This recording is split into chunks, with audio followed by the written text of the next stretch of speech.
হয়ে গেছে। এরপর কোথায় যাব? ইন্ডিয়ান ব্রিজ দেখবেন। ইন্ডিয়ান ব্রিজ দেখবেন ওখান থেকে। এই যে এটা ব্রিটিশ বাজার আছে, এটা তেঁতুলিয়া বাজার ছিল, মেন বাজার ছিল এইটা। হ্যাঁ, ব্রিজটা কি এইদিকেই? হ্যাঁ এখান থেকে বর্ডার, নিচেই বর্ডার, আমাদের সীমানা এই পর্যন্ত। এই যে দেখেন, সাবধান, সামনে সীমান্ত অতিক্রম নিষেধ। বন্ধুরা, আমরা আছি বর্তমানে শিলিগুড়ির মহানন্দা নদীর তীরে। আর ওই যে দূরে দেখতে পাচ্ছেন আমাদের সেই কাঙ্ক্ষিত কাঞ্চনজঙ্ঘা। খুবই সুন্দর, আল্লাহর সৃষ্টি কতই না সুন্দর। এখান থেকে নদী পুরোটাই ইন্ডিয়া, মানে এই নদী থেকে শুরু হয়েছে ইন্ডিয়া। আর ওই যে বিএসএফ ক্যাম্প ইন্ডিয়ান, ওই যে পতাকা উঠতেছে। আজকে মনে হয় পাথা উঠাইতে দিচ্ছে না, এই জন্য লোকজন কম, নাহলে এখানে হাজার হাজার লোক পাথা উঠায়। এত মানুষ, এত পাথর এখানে। এখানে যুদ্ধের পর থেকে পাথর উঠাচ্ছে, বুঝছেন? এটা ইন্ডিয়ার। এই যে পাশে বাংলাদেশ লেখা আছে, ওই পাশে ইন্ডিয়া লেখা আছে। ও, আপনারা দেখতে পাচ্ছেন পিলারটা। তো বন্ধুরা, আমি এখন যেখানে দাঁড়িয়ে আছি ঠিক এটার অপোজিট পাশে কিন্তু ইন্ডিয়া। আর ওই যে দূরে হচ্ছে কি ইন্ডিয়ার মানুষ, ওনারা কিন্তু পাথর সংগ্রহ করছে। আর এখানে বাংলাদেশের মানুষও পাথর সংগ্রহ করছে। এই যে আমার হাতে দেখতে পাচ্ছেন পাথর, এখানে বিভিন্ন ধরনের পাথর আছে। দেখেন এই যে একটা গোল পাথর, এটা হচ্ছে গিয়ে আপনার ওই যে গল্ফ খেলে না, গল্ফের মতো। আমরা এখন কই যাবো ভাই? এখন ডিরেক্ট ডাকবাংলো যাব। আর তেঁতুলিয়ার ডাকবাংলো থেকে হচ্ছে গিয়ে সবচেয়ে ভালো ভিউ পাওয়া যায় কাঞ্চনজঙ্ঘা, তাই না? কারণ হচ্ছে গিয়ে ডাকবাংলোটা হচ্ছে গিয়ে উঁচু, আর উঁচু থেকে হচ্ছে গিয়ে খুব সুন্দরভাবেই কাঞ্চনজঙ্ঘাটা দেখা যায়। তো আমরা যাচ্ছি এখন ডাকবাংলোর উদ্দেশ্যে। বন্ধুরা, ওই যে দূরে দেখা যাচ্ছে সেই কাঞ্চনজঙ্ঘা।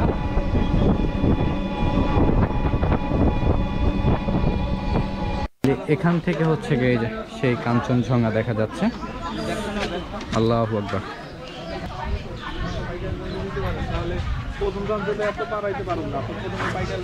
তো বন্ধুরা, আমরা দেখতে পাচ্ছি ওই যে দূরে কাঞ্চনজঙ্ঘা। আর মানুষ এখানে এই বিকালের সময় এসেছে। আপনার চাইলে ডাকবাংলোতেও থাকতে পারেন এসে, আর এর জন্য আপনাদের খরচ হবে 800 টাকা করে। আর এই হচ্ছে গিয়ে সেই জেলা পরিষদ ডাকবাংলো।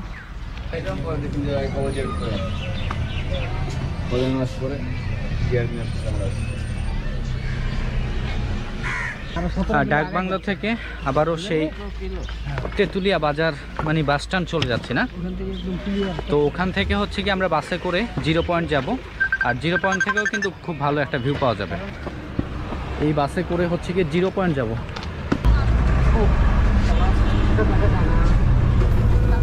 বন্ধুরা, আমরা বর্তমানে রওনা দিলাম তেঁতুলিয়া সদর থেকে বাংলাবন্ধা 0 পয়েন্টের উদ্দেশ্যে। দূরত্ব 34 কিলোমিটার, ভাড়া পড়বে জনপ্রতি 20 টাকা এবং সময় লাগবে 40 মিনিটের মতো।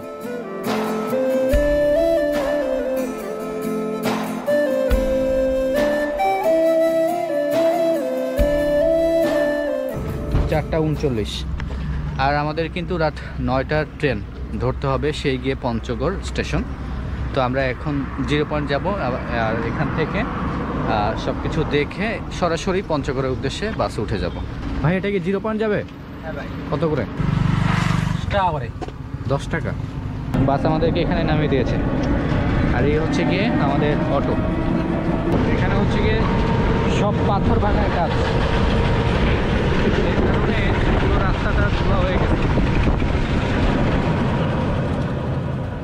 বন্ধুরা, আমরা এসে পড়েছি বর্তমানে সেই বাংলাবন্ধা 0 পয়েন্টে। আমাদের মতো অনেকেই এই বাংলাবন্ধা 0 পয়েন্টে দেখার জন্য এসেছে।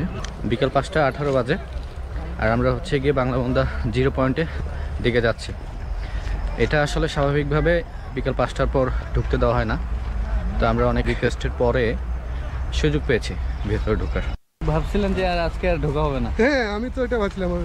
আসলে বিকেল 5টার পর তো ঢুকতে দেওয়া হয় না। আসলে বাংলাবন্ধা এই সেই 0 পয়েন্ট। ওই যে বন্ধুরা, সাদা, সবুজ এবং লাল ইন্ডিয়ার গেট, ওটার ওই পাশে হচ্ছে কি ইন্ডিয়া। আর এই হচ্ছে কি আমাদের বাংলাদেশের বাংলাবন্ধা 0 পয়েন্ট। এখন 5:29 বাজে। আর আমরা চলে যাচ্ছি এখন বাংলাবন্ধা 0 পয়েন্ট থেকে। ভাইয়ারাও এসেছিল ফ্যামিলি নিয়ে। তো আপনারাও যারা তেঁতুলিয়া আসবেন অবশ্যই পরিবার নিয়ে এখানে আসতে পারেন। এগুলো সব হচ্ছে গিয়ে ইন্ডিয়ার গাড়ি, তো সব যাচ্ছে হচ্ছে গিয়ে কোথায়, ও ইন্ডিয়াতে যাচ্ছে। বিকাল 5:51 আর আমরা রওনা দিয়েছি হচ্ছে গিয়ে 0 পয়েন্ট থেকে পঞ্চগড়ের উদ্দেশ্যে। আর আমাদের ট্রেন কিন্তু রাত 9টায়, ঠিক আছে? তো আমরা দেখি কত সময়ের মধ্যে আমরা যেতে পারি। বন্ধুরা, আমরা এখন বাসে করে রওনা দিলাম বাংলাবন্ধা 0 পয়েন্ট থেকে পঞ্চগড় বাস স্ট্যান্ডের উদ্দেশ্যে। দূরত্ব 55 কিলোমিটার, ভাড়া পড়বে জনপ্রতি 70 টাকা এবং সময় লাগবে আনুমানিক 1.5 ঘন্টা। 7:34 বাজে চলে আসলাম পঞ্চগড় বাস স্ট্যান্ড। আমরা এখান থেকে হচ্ছে গিয়ে পঞ্চগড় রেল স্টেশন চলে যাব। আর এটার জন্য আমাদেরকে এই ভ্যানগুলোতে যেতে হবে।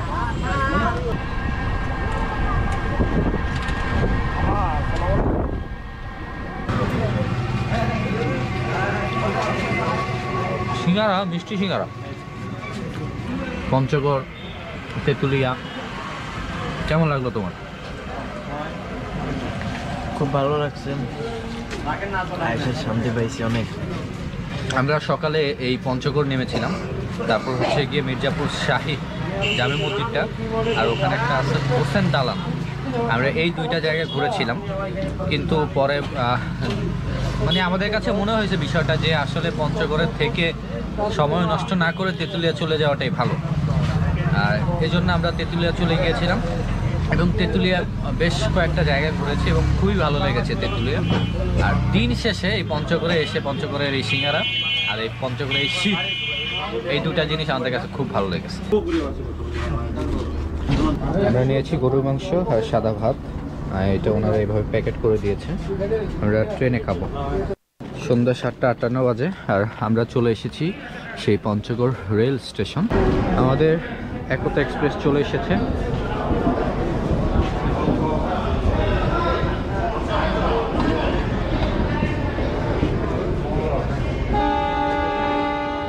বাংলাদেশের উত্তরাঞ্চল ভ্রমণ শেষে বুঝলাম কবি কেন বলেছিলেন, বাংলার মুখ আমি দেখিয়াছি তাই পৃথিবীর রূপ খুঁজিতে চাই না আর। এখানকার মানুষের সাদামাটা জীবন এবং প্রকৃতির সৌন্দর্য মুগ্ধ করবে যে কাউকে।